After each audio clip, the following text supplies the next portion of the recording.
What's up, people? Good morning. Good morning. I'm here now. The chair is loud. I was just thinking about something not too long ago that was actually asked long ago to me, long time ago. Which of course is the question you see: why can we look down at ourselves but not up at ourselves? And man, I was like, that's really a heavy question. Looking down, because it's two ways to look at that. Of course, literally and figuratively. Physically and mentally. So when I hear myself, or I hear the term look down at myself, I can imagine that physically, and I have a corresponding, mental picture of what looking down at myself means. You know what I'm saying? But then I look at the other side, looking up, and of course, I don't have a picture that I could link with that. Looking up at myself, I don't have a physical picture for that. You know? But I do have a mental one. And that's strange to have the mental picture, but not the physical one. And, you know, I understand that we're all connected.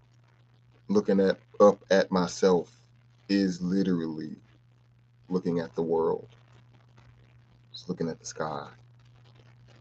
It's looking at the grander things. Like if I can imagine a blood cell striving to look at the world around it, it would be looking at me.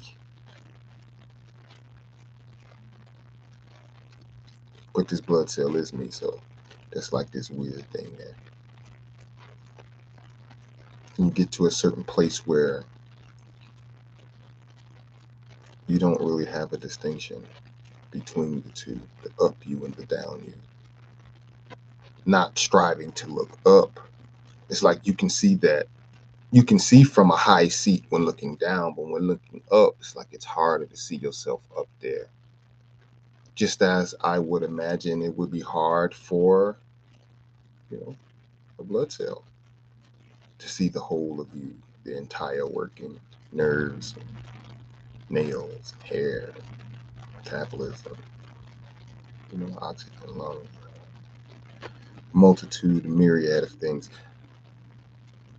And just as I can see, it is difficult for communities and families to see how they are one thing.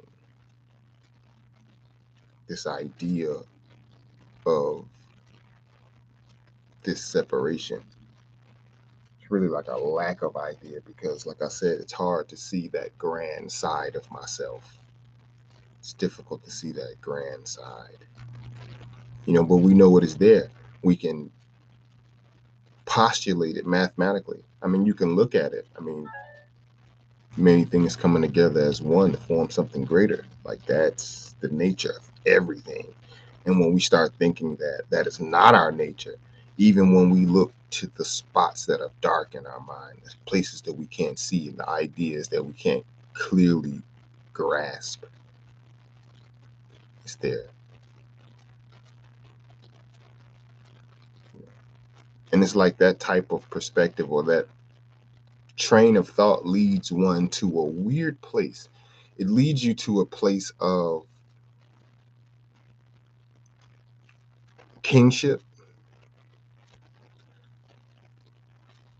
or another way of saying that, responsibility, because we see the responsibility, because we see the power, but it also leads to a place of the Joker,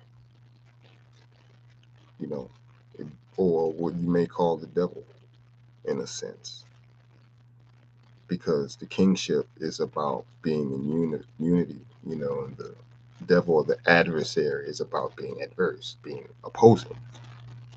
You know what I mean? To oppose, certain things. So what is our opposite? Like, am I opposed to the blood cell? Is the blood cell opposite to me? And I guess in a sense it is, because if I can conceptualize the blood cell and speak about it in a way that's separate from me. See, but that's a part of the trick, because even if you speak about it on one side as me being one thing, and then be able to categorize a blood cell, identify a blood cell as a singular entity itself, separate than speaking about the totality of me, yet at the same time, it's still me. Like, to deal with those two dichotomies is the lesson. It's like I say, and I'm gonna leave y'all with this because I'm not gonna be on here too long. Just wanted to come up here and say something to y'all. They say the money got the devil in it, but I gotta get this money or that devil present. My lady say I'm still a baby because the money missing, but the God still a man. That's another lesson. Peace.